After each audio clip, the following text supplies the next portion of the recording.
It seems like just yesterday that we were at our first convention, where my husband accepted the Republican nomination and then became our 45th President of the United States.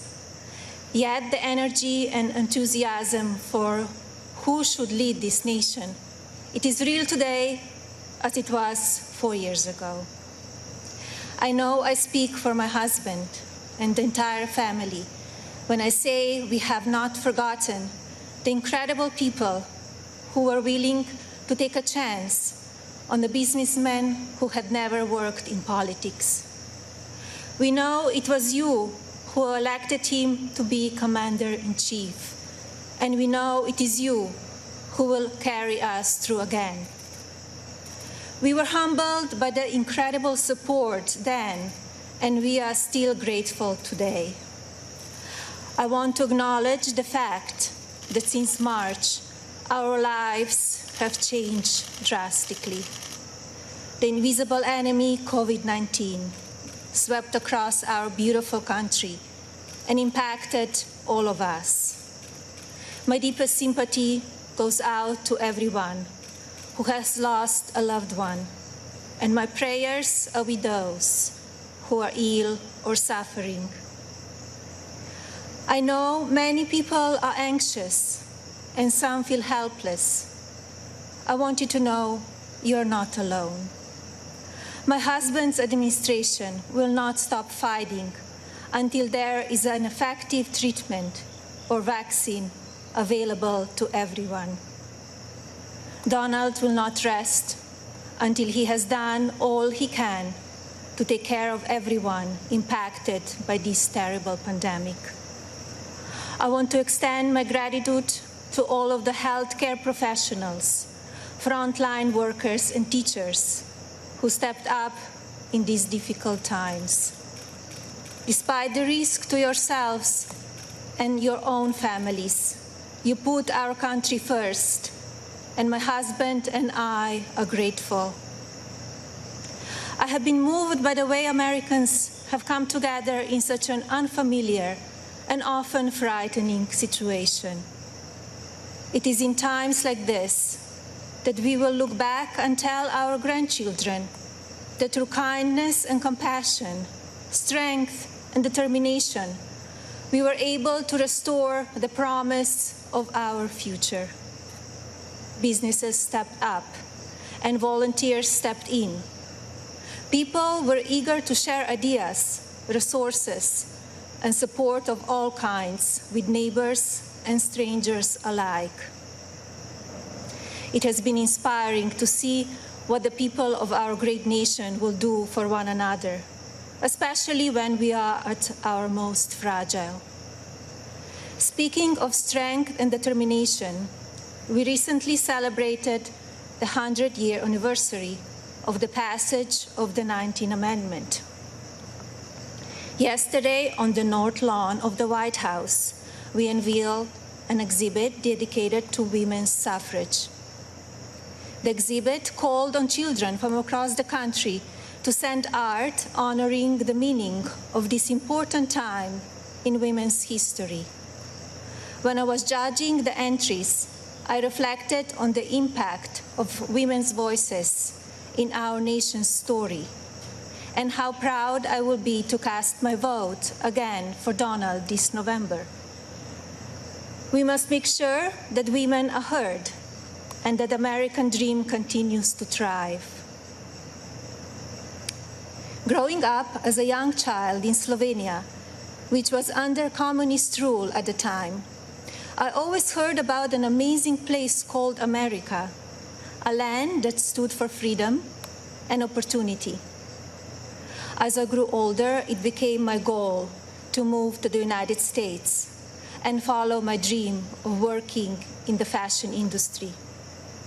My parents worked very hard to ensure our family could not only live and prosper in America, but also contribute to a nation that allows for people to arrive with a dream and make it reality. I want to take the moment to thank my mother and father for all they have done for our family. It is because of you that I'm standing here today.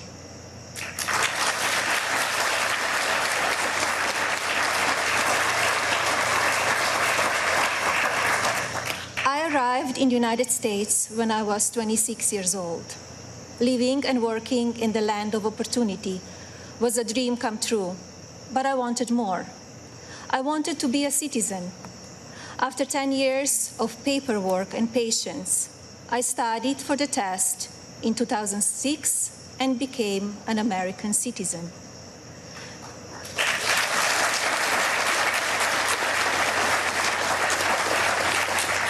It is still one of the proudest moments in my life because with hard work and determination, I was able to achieve my own American dream. As an immigrant and a very independent woman, I understand what a privilege it is to live here and to enjoy the freedoms and opportunities that we have. As First Lady, I have been fortunate to see the American dream come true over and over again. I have met many inspiring women, children, parents, and families who have overcome life-changing issues that include addiction, homelessness, family members who are ill or have passed away, abuse of all kinds, and many other challenges that would make most people give up. The past 3.5 years have been unforgettable. There are no words to describe how honored, humbled, and fortunate I am to serve our nation as your First Lady. After many of the experiences I've had, I don't know if I can fully explain how many people I take home with me in my heart each day. From brave soldiers who give up so much so that we can be free, to children of all circumstances who I have met around the world. Thank you for inspiring me. It is my greatest honor to serve you. When I speak to members of the military, despite sacrificing time with their families, experience the fear of war or suffering loss, they have no regrets about serving our country. The same goes for their families and the families of first responders who often watch their loved ones walk out the door, not sure if or when they will come home. When I speak to families who have lost someone, the pain mixed with pride I hear in their voices is something I think about often. So thank you to all who serve our country in the military and as first responders. And thank you to the families who wait for them. You are our heroes in your own right. I have also been moved by the many children and families I've spent time with at hospitals, schools, and other locations around the world. Children who are dealing with pain or illness that would break even the strongest adult. Parents who are grateful to wake up every day and see that their child is still alive. These families are a testament to what faith and medicine, strength and science can do. On my first international trip as First Lady, my husband and I visited places of great significance to the three major religions: Islam, Christianity, and Judaism. One special memory from that trip is of a young boy I had privilege of visiting while at Bambino Gesù Hospital in Rome, Italy. While there, I read the little boy a story and learned that he and his family had been waiting for a heart for a very long time, and he had a grim prognosis. His situation brought my staff and me to tears, and we spoke of a little else as we flew to Belgium for the next part of our trip. Upon landing just a few hours later, we learned that a heart had been donated and would be going to the little one.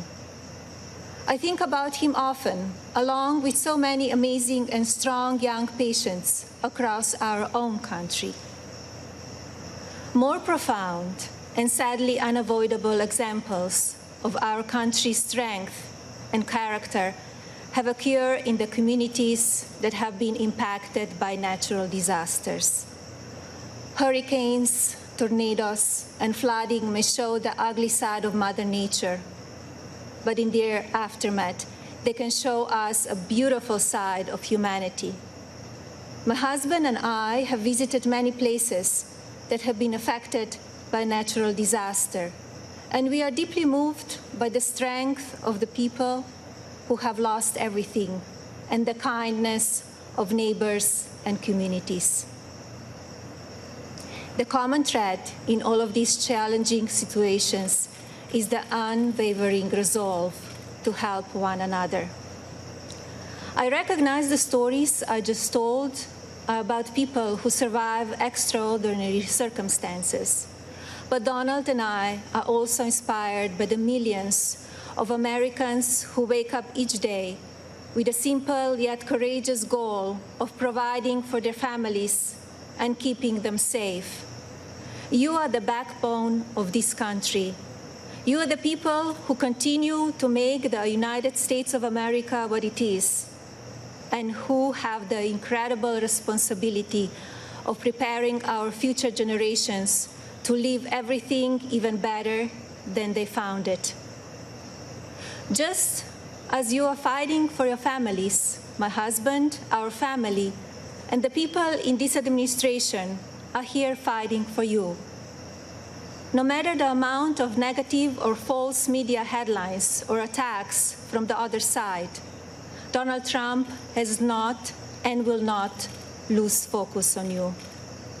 He loves this country, and he knows how to get things done.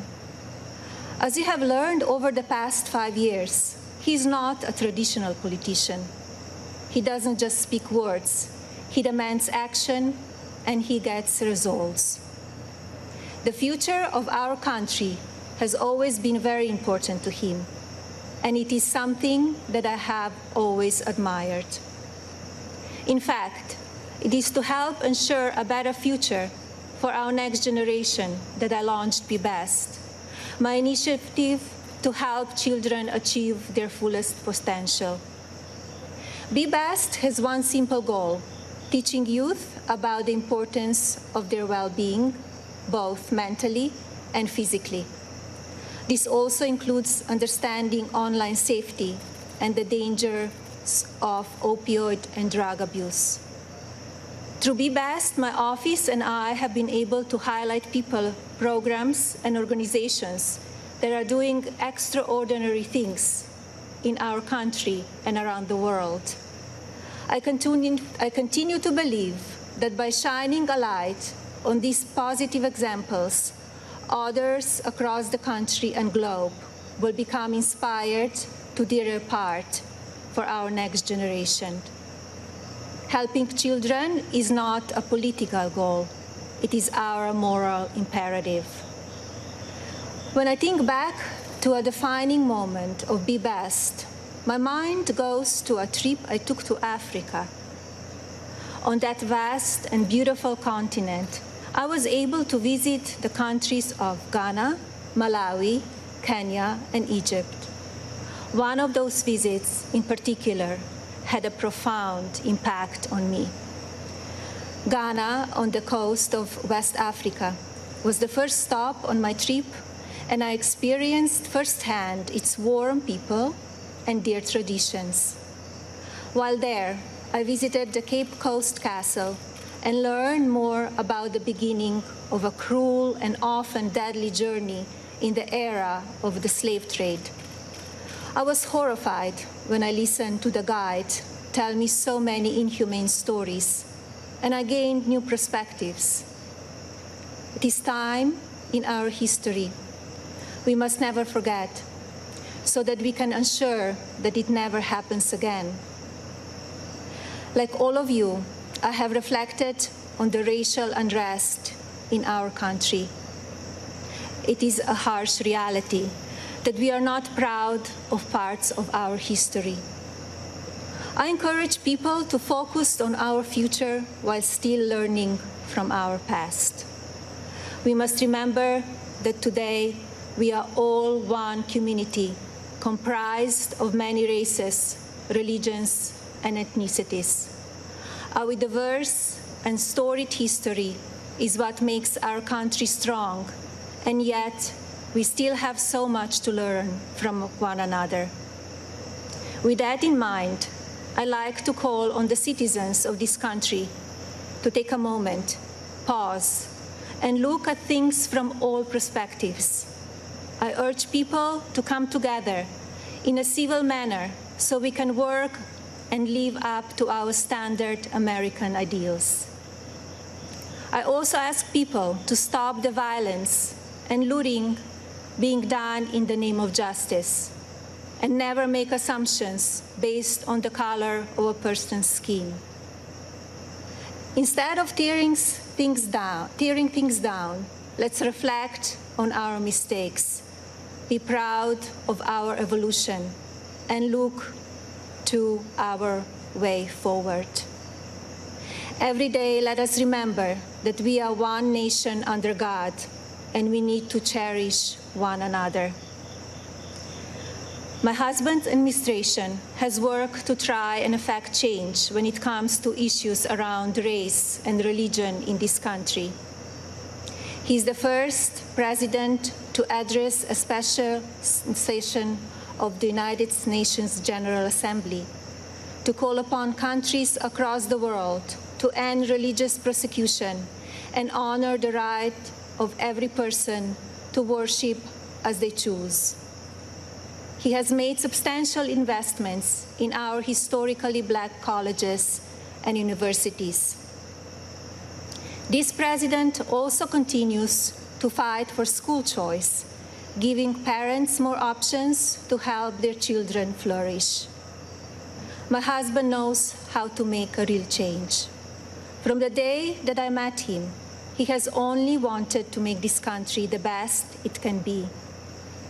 For many years, I watched him grow concerned and frustrated, and I'm so proud to see the many things he has done in such a short time. America is in his heart. So while at times we only see the worst of people and politics on the evening news, let's remember how we come together in the most difficult times.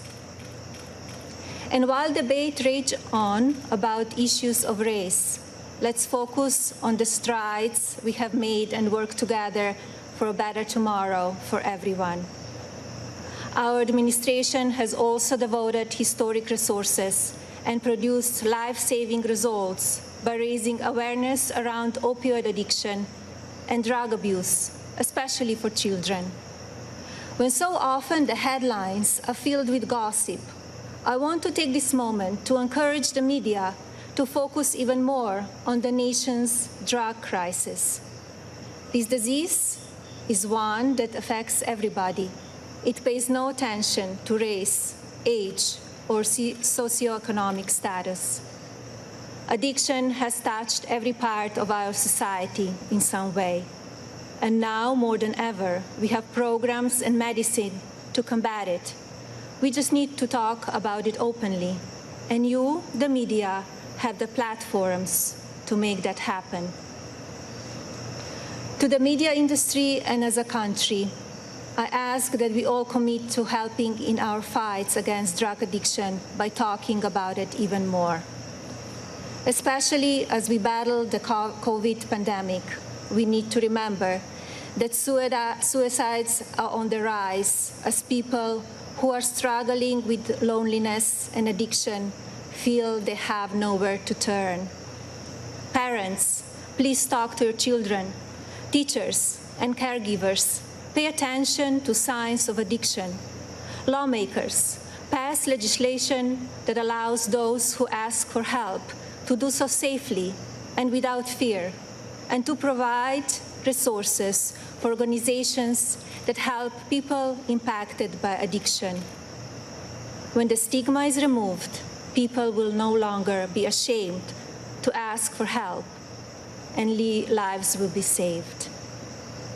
And if you're struggling with addiction, there is no shame in your illness. Please seek help. You are worth it. In my next 4 years as First Lady, I will continue to build upon Be Best and work with individual states to pass legislation to take care of our most vulnerable. I plan to continue the work I have started with children in foster care, as well as the minority communities and tribal nations. I want to ensure children are being protected and communities have the resources needed to combat drug addiction and child neglect or abuse. Like my husband and the administration, I will continue to encourage education that supports a child's individual needs. It is vital that children are given the building blocks to succeed. I also look forward to continue my work to restore the People's House, which is a lasting symbol of pride for our nation.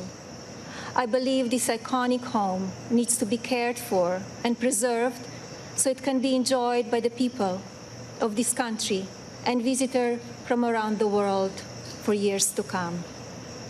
I'm passionate about this beautiful house, the grounds, and all they represent. And now, I have a special message for the mothers of this country. This modern world is moving so fast, and our children face challenges that seem to change every few months. Just like me, I know many of you watch how mean and manipulative social media can be.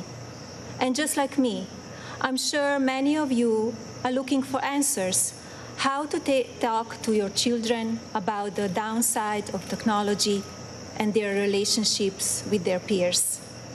Like every parent in this country, I feel there are so many lessons to teach our son and responsibilities as his mother, but there are just not enough hours in the day to do it all. I remind myself that I'm more fortunate than most and still have days that I look for wisdom and strength to do the very best I can for him. To mothers and parents everywhere, you are warriors. In my husband, you have a president who will not stop fighting for you and your families. I see how hard he works each day and night, and despite the unprecedented attacks from the media and opposition, he will not give up. In fact, if you tell him he cannot be done, he just works harder.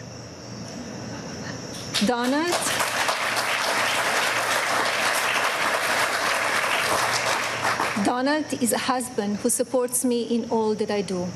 He has built an administration with an unprecedented number of women in leadership roles and has fostered an environment where the American people are always the priority.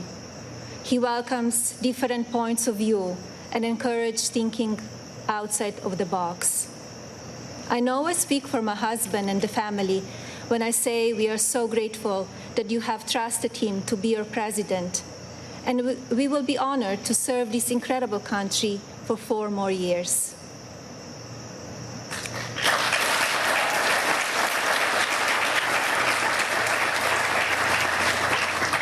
As you have heard this evening, I don't want to use this precious time attacking the other side, because as we saw last week, that kind of talk only serves to divide the country further.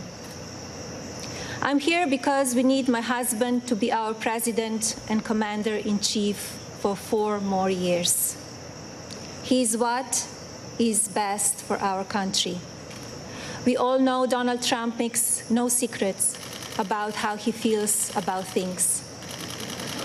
Total honesty is what we as citizens deserve from our president. Whether you like it or not, you always know what he's thinking. And that is because he's an authentic person who loves this country and its people and wants to continue to make it better. Donald wants to keep your family safe. He wants to help your family succeed. He wants nothing more than for this country to prosper, and he doesn't waste time playing politics. Almost 4 years ago, we went into Election Day completely underestimated. Despite what is being said again this year, I know, just as you do, that Americans will go to the polls and vote on the behalf of their families, our economy, our national security, and our children's future. To vote for those ideals is not a partisan vote. It is a common sense vote, because those are goals and hopes that we all believe in. I believe that we need my husband's leadership now more than ever in order to bring us back once again to the greatest economy and the strongest country ever known. God bless you all, your families, and God bless the United States of America. Hi everyone, George Stephanopoulos here. Thanks for checking out the ABC News YouTube channel. If you'd like to get more videos, show highlights, and watch live event coverage, click on the right over here to subscribe to our channel, and don't forget to download the ABC News app for breaking news alerts. Thanks for watching.